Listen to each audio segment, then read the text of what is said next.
राधे राधे। स्वागत है आप सभी का मेरे चैनल पे। शाम की पूजा हो गई है और आज मेरा ये पहला वीडियो है, तो मैंने सोचा क्यों ना कुछ मीठा बना लिया जाए। ठंड का मौसम है तो चलिए गाजर का हलवा ही बना लेते हैं। तो देखिए कढ़ाई में मैंने थोड़ा सा दूध लिया है, थोड़ा सा दूध मैं और लूँगी। उसके बाद हम इसका हलवा बनाएंगे। मेरे पास खोया भी रखा हुआ है, इसीलिए मैंने बहुत ज़्यादा दूध का इस्तेमाल नहीं किया है। खोए से हलवा जो है बहुत जल्दी बन जाता है, बहुत ज़्यादा दूध को काढ़ना नहीं पड़ता है। देखिए गैस की फ्लेम को मैंने ऑन कर दिया है और गाजर को हम कद्दूकस कर लेंगे। आप कद्दूकस ना करना चाहें तो गाजर को छोटे टुकड़ों में काट के कुकर में 1-2 सीटी लगा लेंगे तो गाजर जो है सॉफ्ट हो जाएगी, तो फिर आपको कद्दूकस करना नहीं पड़ेगा। उसके बाद आप दूध में मिला के उसे सेम इसी तरह से पका सकते हैं। हमारे घर में इसी तरह से पसंद किया जाता है, इसीलिए मैंने गाजर को कद्दूकस कर लिया है। तो देखिए आधे गाजर को मैंने कद्दूकस कर लिया है, उसे यहाँ पे मिला देंगे और बाकी का जो आधा गाजर है बचा हुआ है उसे भी मैं कद्दूकस कर लूँगी और उसे भी मैं मिला दूँगी। और इसे तब तक पकाएंगे जब तक जो दूध है अच्छी तरह से थोड़ा सूख ना जाए और गाजर जो हमारे अच्छी तरह से पक ना जाए। इतनी ही देर तक हमें पकाने में जो समय लगेगा उतना ही समय लगेगा। हलवा बनाने में कम से कम आधे घंटे लगे थे। आधे घंटे में ये हलवा जो है बन के तैयार हो जाता है। मावे से हलवा जो है बहुत जल्दी बन जाता है। तो देखिए इसे मिक्स कर देते हैं और तब तक इसे पकाएंगे जब तक जो दूध जो है सूख ना जाए और हमारा गाजर भी अच्छी तरह से तब तक सॉफ्ट हो जाएगा। देखिए हल्का हल्का दूध सूख गया है, थोड़ा दूध और है इसमें बचा हुआ है, तो इसे भी अच्छी तरह से सुखा लेंगे। उसके बाद जो मावा मैंने रखा हुआ है उसे हम मिला देंगे यहाँ पे। तो देखिए मैंने मावा आधा मैंने इस्तेमाल किया है। एक दिन मैंने और बनाया था हलवा तो उसमें इस्तेमाल किया था और आधा आज इस्तेमाल करूँगी। फ्रिज में रखने की वजह से बहुत हार्ड हो गया है, तो इसे थोड़ा सा ढक देंगे ताकि जो ये मावा है थोड़ा सॉफ्ट हो जाए, तो इसे मिलाना बनेगा। तो मैंने इसे ढक के थोड़ी देर के लिए छोड़ दिया है। अभी भी ये बहुत हार्ड है, तो चलिए इसे इसी तरह से मिक्स करते हैं। इसे अच्छी तरह से मिक्स कर देंगे। आप चाहें तो यहाँ घी भी मिला सकते हैं, लेकिन दूध में ही बहुत ज़्यादा मलाई थी तो उसकी वजह से भी उबलते उबलते घी की तरह हो जाता है, तो घी डालने की यहाँ पे बहुत ज़्यादा ज़रूरत है नहीं। अगर आप चाहें तो यहाँ पे घी भी मिला सकते हैं और उसे अच्छी तरह से हमें भूनना है जब तक कि थोड़ा ये शाइनी सी ना दिखने लगे और घी जो है ना छूटने लगे। तब तक हम इसे अच्छी तरह से भूनेंगे। नहीं भूनेंगे तो फिर ये खाने में अच्छी नहीं लगेगी। यहाँ पे भूनना इसे बहुत ज़रूरी है, तभी अच्छा स्वाद आएगा।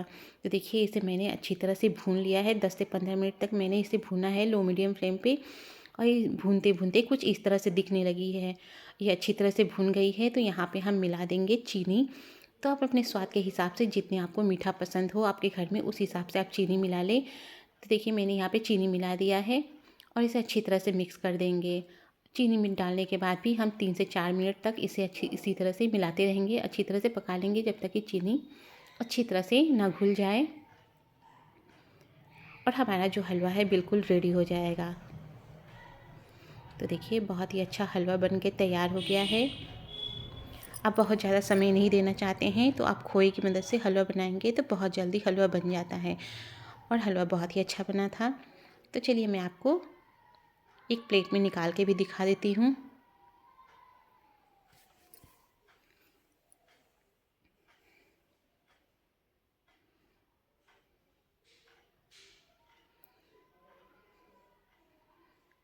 इस तरह से जो हलवा है गांव में बनाते हैं और बहुत ही अच्छा बनता है। आप चाहें तो ट्राई कर सकते हैं, अच्छी लगती है।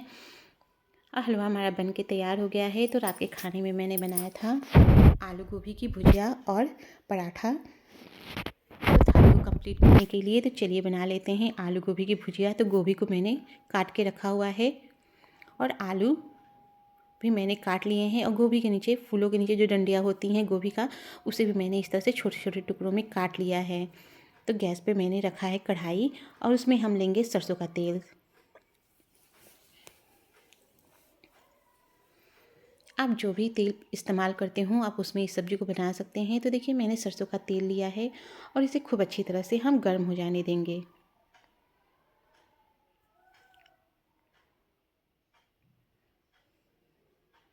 तो मैंने यहाँ पे मेथी का तड़का मिलाया है, तो इसमें थोड़ी सी मैंने मेथी मिलाई है। मेथी को हल्का भूनने पर मैंने यहाँ पे हरी मिर्च भी मिला दिया है। यहाँ पे मैं किसी तरह का लहसुन और प्याज इस्तेमाल नहीं करूँगी। मिर्ची मिलाने के बाद डायरेक्ट मैंने गोभी को यहाँ पे मिला दिया है।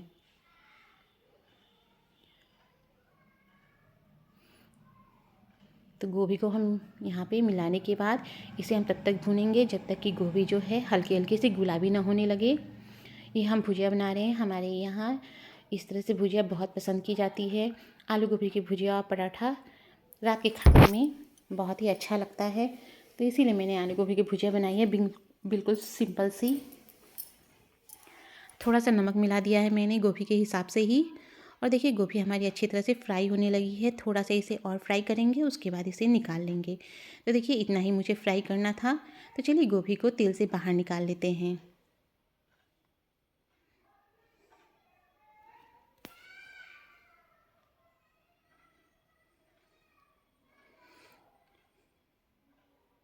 तो सारे ही गोभी को मैंने निकाल लिया है।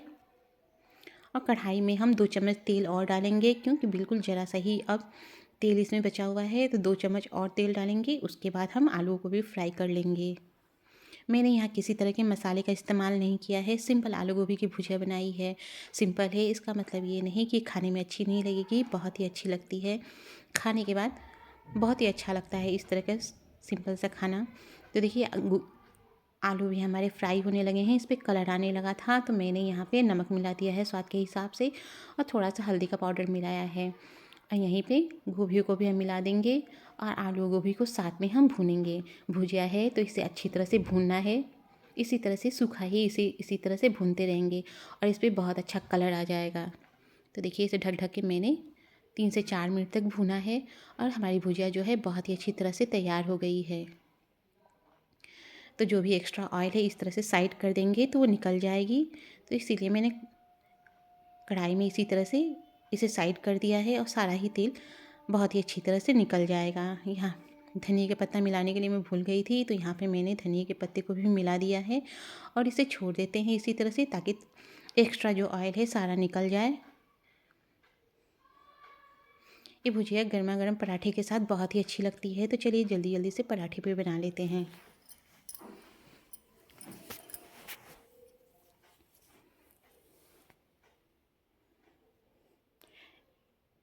तो पराठों को भी हम सेक लेते हैं।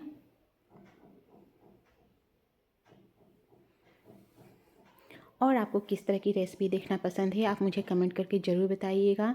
सिंपल सी रेसिपी है, आप लोगों को कैसी लगी आप मुझे ज़रूर बताएं, और आप क्या देखना चाहते हैं वो भी मुझे बताइएगा।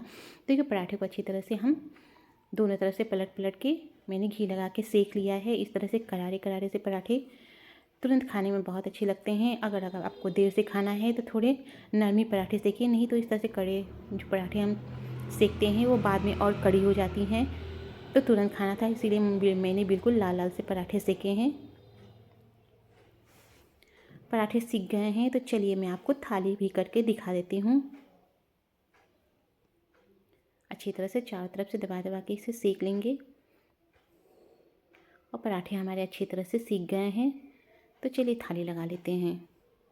बहुत ही सिंपल सी थाली है ये। उम्मीद करती हूँ आप लोगों को पसंद आई होगी।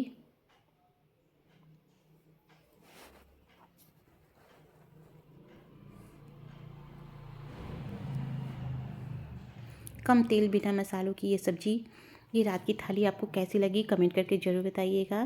Bye bye.